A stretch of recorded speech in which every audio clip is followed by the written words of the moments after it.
네, 여러분 반갑습니다. 우리가 살아가면서 정말 우리 삶 가운데 정말 하나님의 도움이 손길이 있다는 것, 누군가로부터 돌봄의 손길이 있다는 것은 참 기쁘고 행복한 일이라 말할 수 있습니다. 지난 한 주간에 지난주에 우리 김선영 목사님이 설교하면서 했던 고백을 저도 오늘 똑같이 하면서 시작을 하려고 하는데, 칠남매의 아빠는 어떤 것인가? 네, 지난주에 저도 2박 3일 동안 칠남매의 아빠의 삶을 한번 경험을 해봤습니다.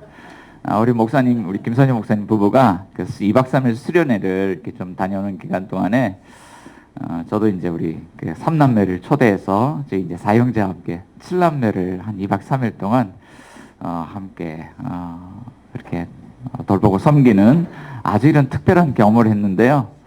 아이들과 함께 하면서 진짜 이게 정말 아름답다라고 느끼는 그런 순간들이 있었습니다. 어느 날 저녁에 제가 빙상장을 갔습니다. 여기 이제 의정부에 아이스링크 빙상장이 있는데 빙상장을 갔어요.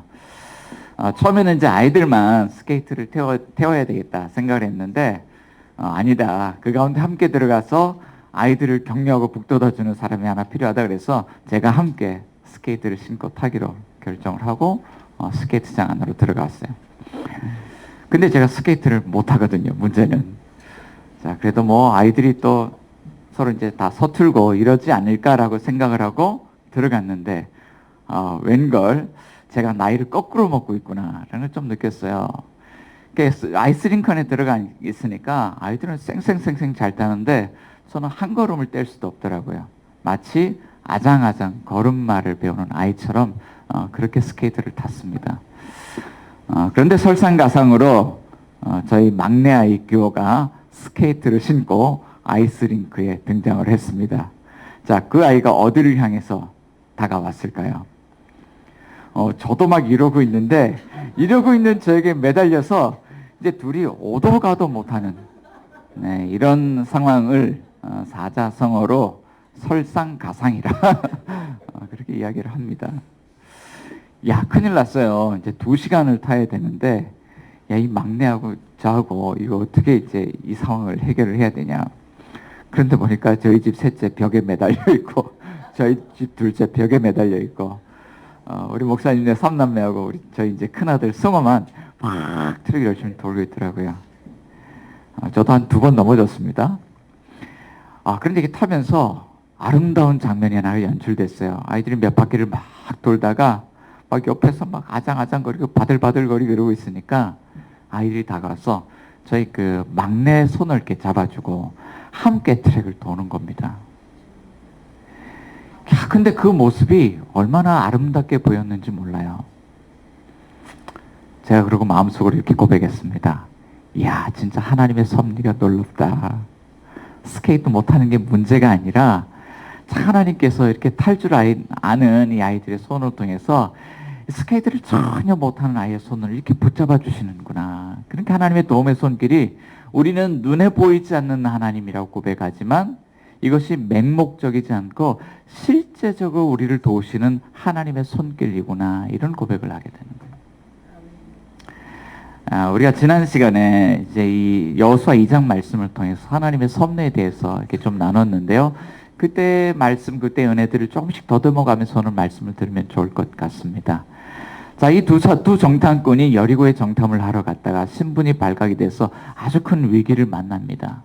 자, 그런데 여기에서 이 두 정탐꾼이 기생 라합을 만난 사건을 가지고 오늘 성경 본문은 이게 하나님의 섭리다라고 이제 이야기를 하고 있는 것이죠. 그러니까 하나님의 섭리가 아주 눈에 보이지 않고 맹목적인 것이 아니라 이 기생 라합을 통해서 이 두 정탐꾼을 위기에서 건져내는 이 하나님의 실제적인 도움의 손길이 닿은 것이죠. 자, 그런데 오늘 본문을 읽으면서 이제 오늘 2번째 이 말씀을 나누면서 우리는 한 가지 신학적인 질문을 던지게 돼요.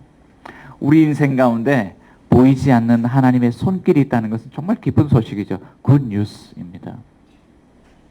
그런데 하나님께서 이 하나님의 섭리 가운데 사용하시는 사람들을 보면 우리가 퀘스천 마크를 하나 달게 돼요. 한번 보세요. 이 기생 라합이라는 여인을 한번 생각해 보세요. 즉 여리고 성읍 안에서 아주 멸시받고 천대받는 몸을 파는 여인이었습니다. 자, 그리고 이 여인은요, 아주 사람들의 거짓말을 능숙하게 하는 여인이었어요. 하나님이 여인을 통해서 두 정탐꾼을 건져내시는데 이런 거죠. 하나님이 우리를 구원하실 때 하나님의 구원의 도구로 썼던 사람들을 사용하시는데, 하나님이 이런 멸시받고 천대받고 비천한 그런 여인, 죄인을 하나님이 구원의 도구로 사용하시는가? 자, 그녀가 했던 거짓말이 이때는 선의의 거짓말이었습니다. 두 정탐꾼을 보호하기 위한 그런 거짓말이기도 했지만, 하나님이 우리를 구원하실 때 아무리 선의의 거짓말이라고 할지라도 거짓말을 하나님이 구원의 도구로 사용하실까? 이런 질문을 우리가 한번 던지게, 참 낯선 일이죠. 자, 그런데 문제는요, 우리가 신앙생활을 하면서 하나님의 섭리가 일어나는 그 순간들을 보면 참 이런 낯선 경험들을 우리가 실제로 한다는데 문제가 있는 거예요. 자, 교회를 같이 개척하면서 실제 이런 고민들을 합니다. 이곳에서 개척을 하면서 어떤 멤버들과 함께 교회를 세워갈 건가? 앞으로 어떤 멤버들이 모이면 좋을까? 저는 생각에 저하고 비슷한 이런 동역자들이 모여서 함께 교회를 동력하며 힘있게 교회를 세가면 좋겠다. 제 마음 안에 이런 희망사항들이 있죠. 그런데 하나님 말씀처럼 말씀의 거울에 빗대고 이렇게 보면은 하나님께서 우리를 만남의 순간을 인도하실 때 제가 원하던 사람들을 만나는 것이 아니라 깨어지고 상처 있고 부서지고 삶이 무너진 그런 분들을 만나서 함께 이 사역의 현장에서 교회를 함께 세워가게 되는 거예요. 참 낯선 일이에요.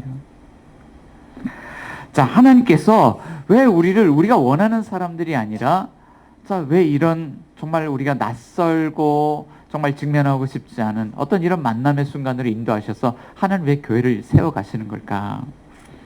하나님이 우리를 이런 만남의 자리로 이끄시고 섭리하시는 이유가 뭘까요?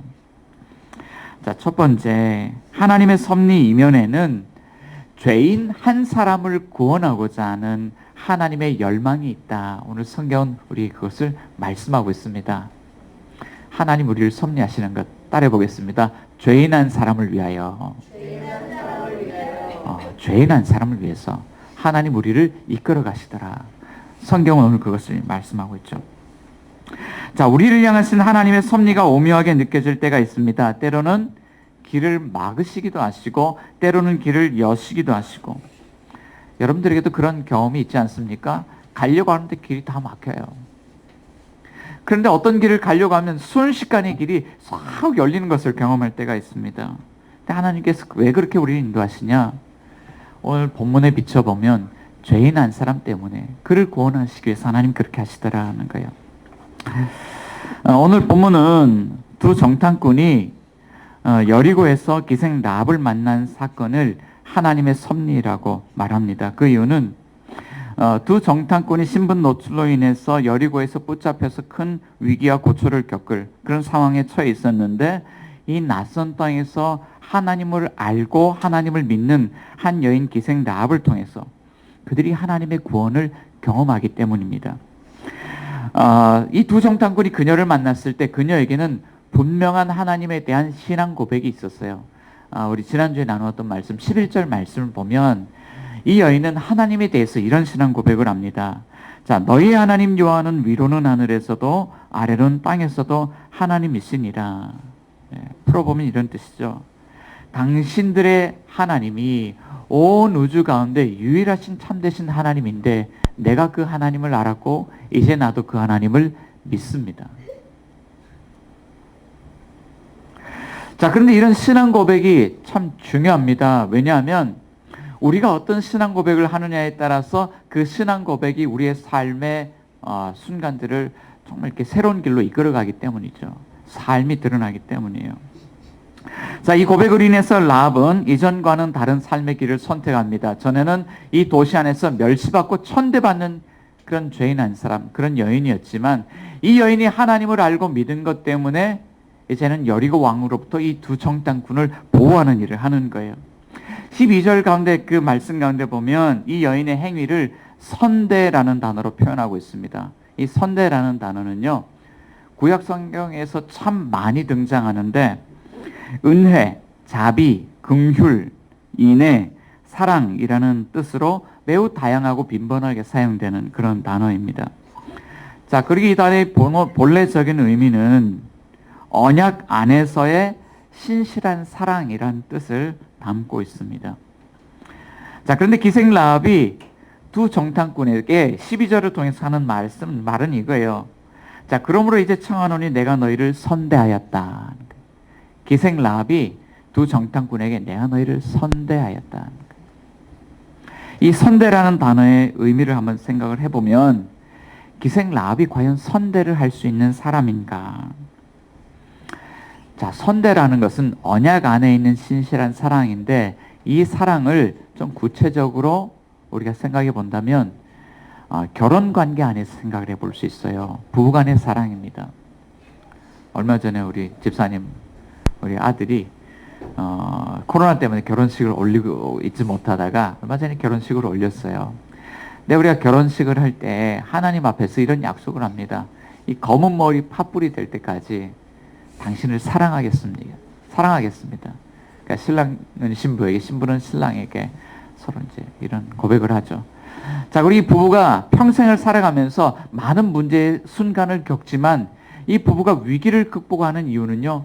자, 그 약속 안에 부부의 관계가 지켜지기 때문에 사랑하겠습니다. 이 약속 때문에 이 부부의 관계가 평생 유지가 되는 거예요. 자, 그런데 이 단어 자체가 기생 라합과 어울릴까라는 생각을 해보는 거예요. 여러분, 이 라합의 직업이 뭡니까? 직업적으로 몸을 파는 여인이에요. 그런데 이 여인이 약속 안에서 신실하게 누군가를 사랑하는 그 사랑을 할 수 있을까요? 자, 그럼에도 기생 라합이 이 단어를 사용하는 이유는 뭘까요? 오늘 본문 안에 생각해 보면 이런 거예요. 두 정탐꾼을 구원한 것이 표면적으로 보면 기생 라합이었지만 이 본문을 기록한 저자가 의도적으로 선대라는 단어를 사용해서 선대라고 쓰고 있는데요.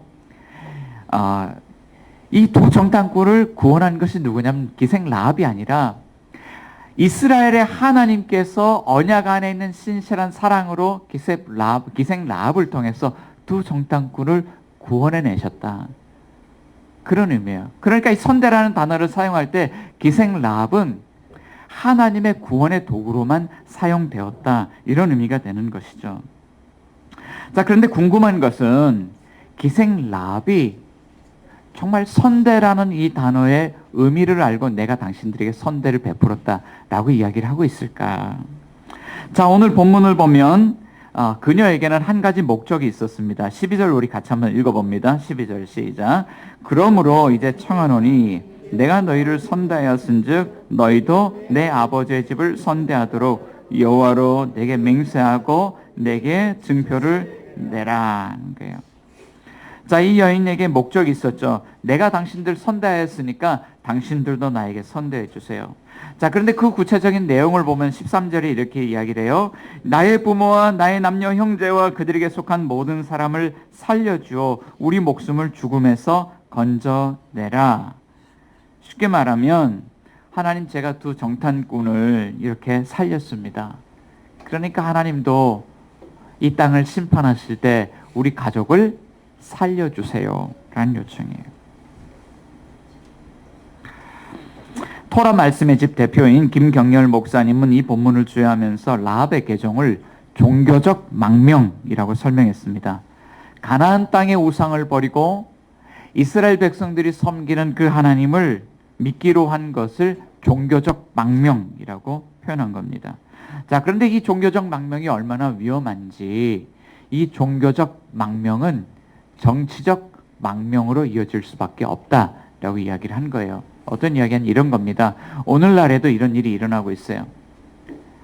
엄격한 무슬림 사회에서 이슬람의 신인 알라신을 믿다가 그들이 어느 날 한순간 기독교로 개종한다는 것은 대단히 위험한 일입니다. 왜냐하면 이 가족 간에 굉장히 수치스러운 가문의 수치와 같은 그런 일이기 때문에 가족들 사이에 명예살인이 일어날 수 있는 그런 사안이에요. 그렇기 때문에 그들은 살기 위해서 고국을 떠나야만 합니다. 자, 라합이 가나안 땅의 우상을 버리고 여리고 왕을 배신하고 하나님을 선택한다는 것은 이런 모험을 한다는 의미예요. 자, 그럼에도 라합이, 기생 라합이 이런 모험을 할 수 있는 이유가 뭘까요? 바로 그녀의 신앙 고백 때문이었죠. 이스라엘의 하나님, 거룩하신 하나님, 유일하신 하나님인데 그 하나님이 나에게도 선대를 베풀어 주실 거라는 그 믿음이 그녀의 마음속에 있었기 때문이에요. 자, 우리도 마찬가지입니다. 여러분 왜 하나님을 믿습니까? 여러분 왜 신앙생활 합니까? 지난 한 주간에도 돌아보면 아침마다 우리가 아침 경건회를 통해서 아침마다 말씀 앞에 무릎 꿇고 기도하는 시간을 가졌습니다. 여러분 왜 하나님 앞에 무릎 꿇어 기도하십니까? 그 이유는 이것이지 않습니까? 그날 주시는 하나님의 은혜가 없으면, 그날 우리 가운데 동행하시는 능력의 하나님이 함께 하시지 아니하시면 우리는 그날의 영적 싸움을 이길 수 없기 때문에, 뒤집어서 이야기하면 만일 그날 하나님이, 능력의 하나님이 우리 가운데 함께 하시고 우리에게 이렇게 언약 안에는 신실한 사랑으로 구원의 은혜를 베푸신 하나님이 나와 동행해 주신다면 그날의 영적 싸움을 승리할 수 있기 때문이지 않습니까? 여러분 그런 것을 믿습니까? 지금 기생 라합이 죄인의 자리에 있으면서도 그녀가 마음으로 믿는 것은 바로 이것이에요. 거룩하신 하나님, 능력의 하나님이 오늘 나에게 은혜를 베푸실 수 있다. 자, 그런데 이 두 정탐꾼에게 우리 가족을 살려달라고 기생 라합이 요청하고 있는데, 그러면 이 두 정탐꾼은 그녀의 요청에 대해서 어떻게 반응하고 있을까? 오늘 보면 14절은 이 두 사람의 반응에 대해서 이야기를 합니다. 14절 같이 한번 읽어봅니다. 시작. 그 사람들이 그에게 이르되 네가 우리의 이 일을 누설하지 아니하면 우리의 목숨으로 너희를 대신할 것이요 여호와께서 우리에게 이 땅을 주실 때에는 인자하고 진실하게 너를 대우하리라는 거예요. 자, 24절 말씀을 간단하게 이야기하면 두 정탐꾼이 알겠습니다. 우리도 당신의 요구대로 그렇게 하겠습니다. 만일 당신이 우리가 이런 일 한다는 것을 누설하지만 않는다면, 이를 누설하지만 않는다면 당신의 요청대로 하겠습니다. 그런데 우리가 하는 것이 아니라 여호와께서 당신에게 그것을 하실 것입니다. 그러면서 하나님에 대한 이야기를 해요. 하나님이 어떻게 하시냐? 14절 보니까 인자하고 진실하게 당신을 대우하실 겁니다. 하나님 어떤 하나님이에요? 인자와 진실의 하나님. 그런데 이 두 정탐꾼이 하나님에 대한 이야기를 하면서 하나님을 소개하는 것이 이 두 정탐꾼의 생각일까요? 하나님의 말씀일까요? 오늘 이 두 정탐꾼은요, 하나님의 말씀을 전하고 있어요. 말씀의 도구예요. 출애굽기 34장 6절 말씀 가운데 보면 하나님께서 시내산에서 모세를 통하여서 이스라엘 백성들에게 자신을 계시해 주시는 내용이 나옵니다. 출애굽기 34장 6절 말씀. 여호와께서 그의 앞으로 지나시며 선포하시되 여호와라 여호와라 자비롭고 은혜롭고 노하기를 더디하고 인자와 진실이 많은 하나님이라. 하나님이 이스라엘 백성들에게 친히 자신에 대해서 들려준 이름, 인자와 진실이 많은 하나님. 그런데 놀랍게도요, 여기에 나오는 인자라는 이 단어가 원어상으로 보면 어떤 단어하고 같은 단어냐면 이 기생 라합이 고백하고 있는 이 선대라고 한 이 단어하고 원어가 똑같은 단어예요. 인자라는 뜻은요, 언약 안에 있는 신실한 그 사랑을 뜻합니다. 그러니까 하나님 어떤 하나님이냐면 하나님이 너에게 언약 안에 있는 신실한 사랑으로 너에게 구원의 은혜를 베푸실 거야. 그리고 진실이라는 단어가 나오는데 이것은요, 우리가 기도하면서 아멘 그러잖아요. 아멘 뜻이 뭘까요? 그렇게 될 줄로 믿습니다. 이런 뜻이잖아요. 자, 이 아멘과 어원이 같은 뜻이 진실이라는 단어인데 하나님은 정녕 당신에게 언약 안에는 신실한 사랑으로 구원의 은혜를 베풀어 주실 것입니다. 이것은 정말입니다. 이런 뜻이 되겠죠. 자, 그러니까 하나님이 이 두 정탐꾼을 통해서 기생 라합에게 기생 라합이 요청하고 있는 그 은혜에 대해서 하나님이 그렇게 해주실 거라고 대답을 하고 있는 거예요. 그러니까 두 정탐꾼이 이 여리고 현장에서 기생 라합을 만난 것은요, 1차적으로는 이 두 사람을 위기에서 구출하기 위한 하나님의 섭리였다, 이렇게 볼 수 있지만 또 2차적으로는 이런 의미도 있는 거예요. 하나님이 두 정탐꾼을 통해서 가나안 땅의 우상을 버리고 하나님께로 돌아온 이 죄인 한 사람을 구원하기 위한 하나님의 섭리라고 또한 볼 수 있는 것이죠. 이것은 오늘 우리에게 적용해 본다면 오늘 우리도 치열한 영적 전투의 현장 가운데 우리가 보냄을 받았어요. 우리는요, 정말 이 세상 사람들과 동떨어져서 신앙생활하는 것이 아니라 하나님을 믿지 않는 세상 사람들과 함께 더불어서 신앙생활을 하고 있습니다. 자, 하나님 우리를 세상에 보낸 것이죠. 하나님은 오늘 이 작은 상가 개척교회를 통해서 우리를 세상에 보내셨습니다. 이 개척교회를 하면서 경험을 해보니까 하나님 보내신 이 세상 속에서 우리가 얼마나 영적으로 치열한 싸움들을 싸우는지 몰라요. 가난하고 외롭고 그런 지치고 낙심되는 그런 상황들이 있는데, 그럼에도 불구하고 그 안에서 복음 안에서 살기 위해서, 믿음으로 살기 위해서, 은혜로 살기 위해서 우리는 몸부림을 칩니다. 자, 그럼에도요, 이제껏 이곳에서 목회 사역을 이렇게 진행을 하면서 만일 누군가가 하나님을 가장 깊이 만났던 현장이 어디였습니까? 라고 묻는다면 저는 단연코 대형교회 부교육자의 사역의 자리가 아니라 이곳 교회 개척 현장이었다고 말할 수 있습니다. 저는 이곳에서요, 광야에서 만나를 공급해 주신 하나님을 만났습니다. 저는 이곳에서 여러 다양한 사람들을 만나게 해주시는 그 만남을 이끄신 하나님 만났습니다. 사람을 만난 것 때문에 때로는 교회 개척 훈련을 받기도 하고, 때로는 외로울 때 서로 의지하기도 하고, 때로는 저의 도움이 필요로 하는, 저의 도움을 필요로 하는 사람들을 만날 때가 있는데 그들을 돕고 섬기기도 합니다. 자, 그러면서 한 가지 깨달은 사실이 있습니다.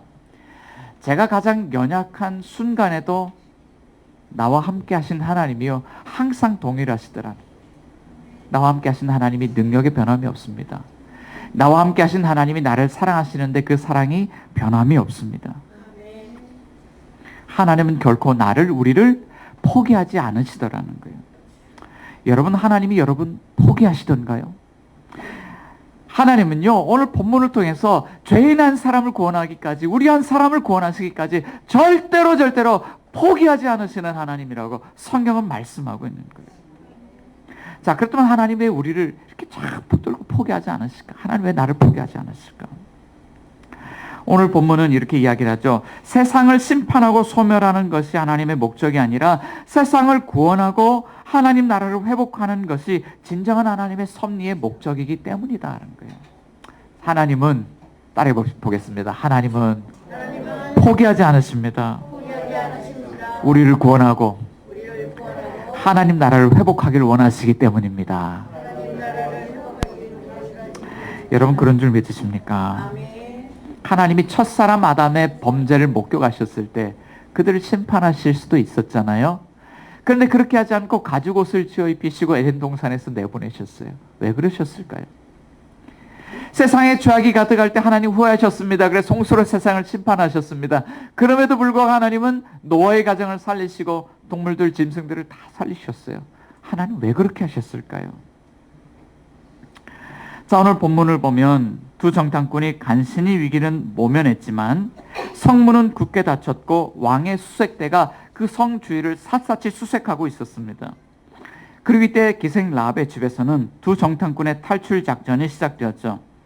라합은 한밤중에 그 성벽 위에서 줄을 달아내려서 그들을 탈출시키려고 합니다. 이때 두 정탐꾼이 기생 라합에게 이제 당신들이 구원을 받기 위해서는 이것을 해야 합니다. 그러면서 세 가지 팁을 줍니다. 자, 18절 같이 한번 읽어보겠습니다. 18절 시작. 우리가 이 땅에 들어올 때에 우리를 닫아내린 창문에 이 붉은 줄을 매고 내 부모와 형제와 내 아버지의 가족을 다 내 집에 모으라. 자, 첫 번째 뭘 하냐면 우리가 돌아올 때 우리를 달아낸 창문에 이 붉은 줄을 매십시오. 그래서 그들이 들고 왔던 붉은 줄 하나를 건네줘요. 이걸 꼭 매야 합니다. 표시해야 됩니다. 자, 그리고 이 붉은 줄을 맨 후에는 당신들이 구원하기 원하는 사람들, 가족들, 아버지, 형제, 친척들 다 불러 모으십시오. 이 집 문 안에 있어야 됩니다. 이 집 문 밖에 나가면 죽어도 우리에겐 책임이 없습니다. 그러나 이 집 문 안에 있으면 안전할 겁니다. 자, 세 번째 20절 또 읽어봅니다. 내가 우리의 이 일을 누설하면 내가 우리에게 서약하게 한 맹세에 대해 우리에게 허물이 없으리라. 자, 일이 누설되면 이 맹세는 무효인데 이 비밀을 꼭 지키십시오. 자, 그럼 당신들 살 겁니다. 자, 이 세 가지를 지켰을 때 이제 어떻게 된다는 이야기인가요? 이전에는 기생 라합의 집은 술 취한 남자들에게 몸을 파는 그런 장소였고, 이제 사람들에게 멸시와 천대를 받는 자리였고, 가난과 소외와 학대를 경험하는 자리였고, 전쟁이 일어나면 안전에 있어서는 가장 취약한 자리였어요. 왜냐하면 성벽에 집이 있었기 때문에. 자, 그렇지만 이후로는 여리고 성읍에 대한 하나님의 심판이 임할 때 이제 기생 라합의 집은 가장 안전한 장소가 돼요. 하나님이 이 땅을 심판하실 때 하나님의 심판이 임하지 않고 넘어가는 곳, 가장 안전한 그런 도피처가는 같은 장소가 되죠. 마치 유월절 전날 밤 하나님께서 마지막 재앙으로 애굽 땅의 모든 장자를 죽음으로 심판하실 때 문인방과 문 좌우설주에 유월절 어린 양의 피가 발라져 있던 그 이스라엘 집은 하나님이 다 뛰어넘어 가셨듯이 그 뛰어넘어가는 장소가 되었다는 얘기예요. 이것이 뭐를 의미할까요? 이제 곧 여리고 성읍 전체에 하나님의 심판이 임할 텐데, 하나님께서 이 도시를 심판하시기 전에 기생 라합을 통해서, 기생 라합의 집을 통해서 이 도시에 구원의 문을 열어놓으셨다는 의미예요. 그리고 하나님께서 기생 라합을 선택해서 그를 선택하시고 하나님이 그를 사용하신다는 것은 이런 것을 의미하죠.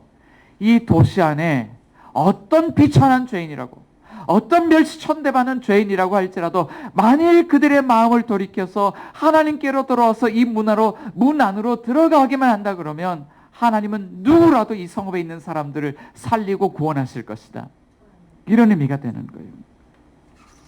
우리는 여기에서 죄악된 세상을 향한 하나님의 의지가 뭔지 알 수 있어요. 하나님은 이 세상을 심판하고 소멸하기를 원하시는 하나님이 아니라 구원하고 회복하기를 원하시는 하나님이라는 거예요. 간혹 우리는 어떤 사람들을 향해 저주를 퍼붓기도 합니다. 저 사람 반드시 심판받아야 돼요. 지난주에 이런 소식을 들었어요. 일본의 후쿠시마에서 방사능 오염수를 실은 무역 선박이 우리나라에 들어와서 방사능 오염수를 버리고 우리나라 앞바다에 있는 깨끗한 바닷물을 씻고 돌아갔다는 이야기를 들었습니다. 그래서 환경단체들이 난리가 났더랬습니다.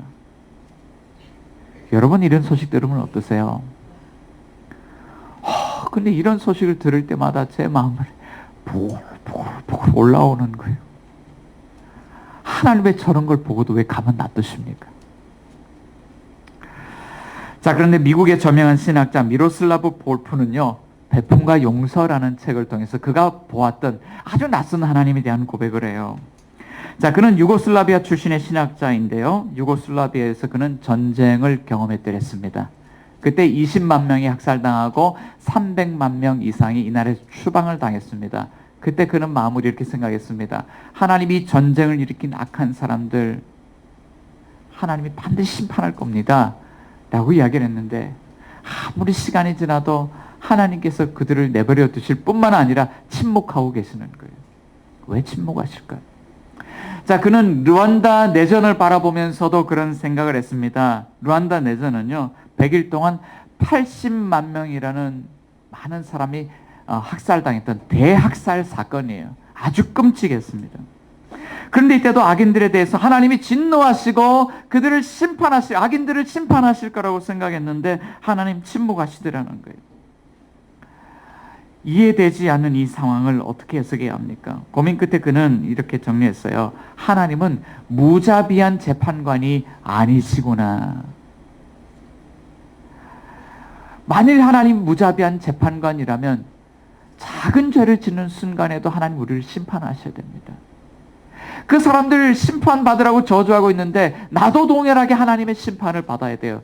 그렇다면 우리는요, 이 세상 가운데 살아남을 수 있는 사람이 있을까요? 없을까요? 없다는 것이죠. 자, 그랬을까요? 하나님이 침묵하신다고 세상 사람들 이렇게 반응해요. 마치 하나님이 없는 사람처럼 살아가요. 교회를 다니다가도 정말 하나님이 계십니까? 그러면서 교회를 떠나서 교회 밖에서 신앙을 잃어버리고 살아가요. 어떤 사람은 하나님이 없다 그러면서 하나님을 완전히 적대시하면서 살아가는 사람들도 있습니다. 그런데 하나님이 없다고 말할 수 있나요? 아이러니하게도 하나님이 없다고 말하는 사람들의 삶을 보면 각자 자기만의 하나님을 섬기면서 살아갑니다. 나를 이 세상의 억압과 고통에서 구원해 줄 하나님이 누구인가? 그들은 돈을 섬기고, 어떤 사람들은 권력을 섬기고, 어떤 사람은 안전을 섬기고, 어떤 사람은 쾌락을 섬기고, 어떤 사람은 통제를 섬깁니다. 돈이 나를 구원해 줄 거다. 힘이 나를 구원해 줄 거다. 인기가 나를 구원해 줄 거다. 쾌락이 나를 구원해 줄 거다. 어떤 사람은 일 중독에 빠져 살고, 어떤 사람은 힘 중독에 빠져 살고, 어떤 사람은 쾌락 중독, 마약 중독, 게임 중독에 빠져 사는 거예요. 팀 켈러 목사님은 이런 세상을 거짓 신들의 세상이라고 규정합니다. 그들은 하나님만이 주실 수 있는 구원을 얻기 위해서 이런 것들이 가짜 하나님인 것도 모른 채 각자의 하나님을 섬기며 살아가더라는 거예요. 안타까운 것은 성경은 그들을 향해서 분명히 말합니다. 그들이 하나님의 진노 아래에 있다고 선언합니다. 그럼에도 하나님이 어떤 분이십니까? 하나님은 진노 중이라도 회개하고 돌이켜서 하나님께로 돌아오는 백성들에게 긍휼의 은혜를 베풀기 위해서 구원의 문을 열어놓고 그들을 기다리는 하나님이라고 말씀하고 있는 거예요. 오늘 교회를 통해서. 그러면 죄인한 사람이 어떻게 이 구원의 문으로 들어갈 수 있을까요? 오늘 본문 이렇게 이야기를 하고 있죠.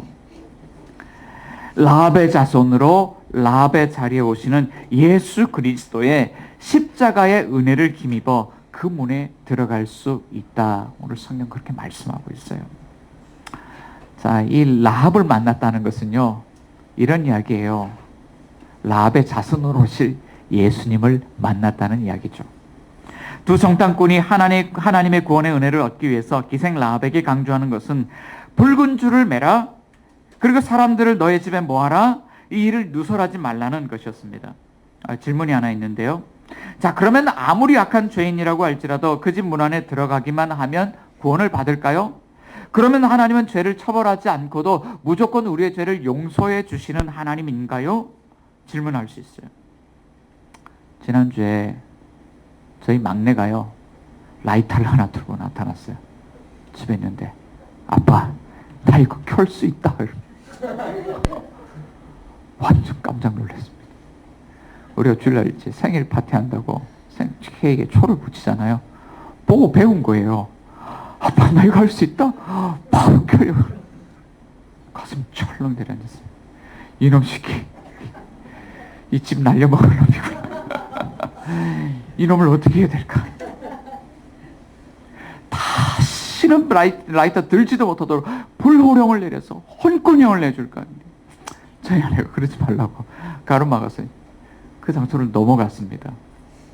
그럼 오늘 본문을 보면요, 이 죄인한 사람 향해서 아주 갈등하시는 하나님 만나게 돼요. 거룩이라는 성품 때문에 하나님 가신 그 전능하신 능력으로 요단 동편 땅 두 왕 시온과 옥을 심판하셨듯이 이 여리고성을 심판하시려는 하나님. 그런데 그 이면에 이 여리고성 안에 죄인한 사람이라도 또 구원하시기 위해서 언약 안에 있는 신실한 사랑으로 그들을 용서하시고 구원하시길 원하시는 하나님이 치열하게 갈등을 하고 있어요. 그런데 거룩이라는 성품과 사랑이라는 성품을 보면 이게 공존할 수가 없거든요.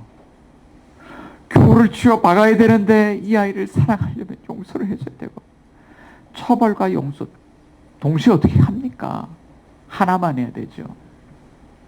그런데 하나님이 두 정탐꾼을 통해서 하나님은 인자와 진실이 많은 하나님이라 그 하나님 그 일을 행하실 수 있다고 말씀합니다. 하나님이 어떻게 행하실 수 있어요? 하나님이 그 아들을 통해서 행하실 수 있는 거죠. 마태복음 1장 1절 보면 하나님의 아들 예수 그리스도의 계보라.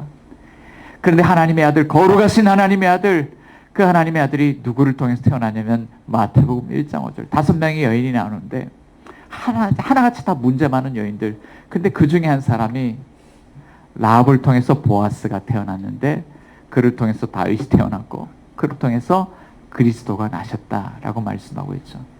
자, 예수님이 왜 라합의 아들로 태어납니까?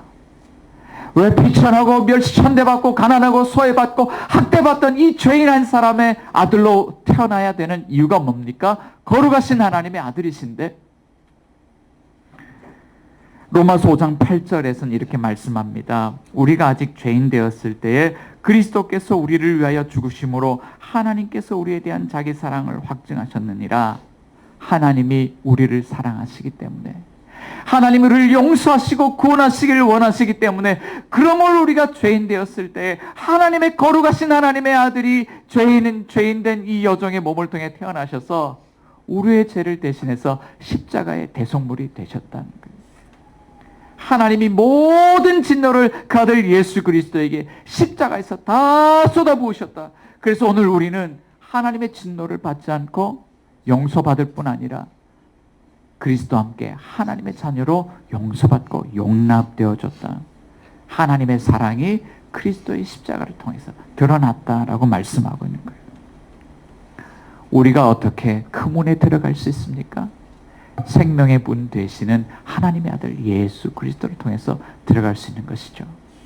사랑하는 여러분, 여러분은 붉은 줄이 매여있는 그 구원의 문을 바라볼 때 하나님의 진노 가운데 있지만 그 문으로 들어오셨습니까? 예수님의 십자가의 보혈이 철철철철 흐르는 그 생명의 문으로 들어오셨습니까? 하나님은 오늘 저와 여러분들을 그 생명의 문으로 초대하십니다. 여러분, 십자가의 그리스도께로 나오십시오. 그 십자가의 은혜의 복음을 믿으십시오. 예수 그리스도의 보혈의 은총을 신뢰하십시오. 진노 중에라도 우리를 건지시기 위해서 구원의 문을 열어놓으신 하나님께서 오늘 저희 여러분들에게 영생의 은혜를 주실 뿐 아니라 다시 아버지의 집에 들어가기만 하면 하나님의 아들로 하나님의 딸로 살아가는 풍성한 은혜의 삶을 선물로 주실 것입니다.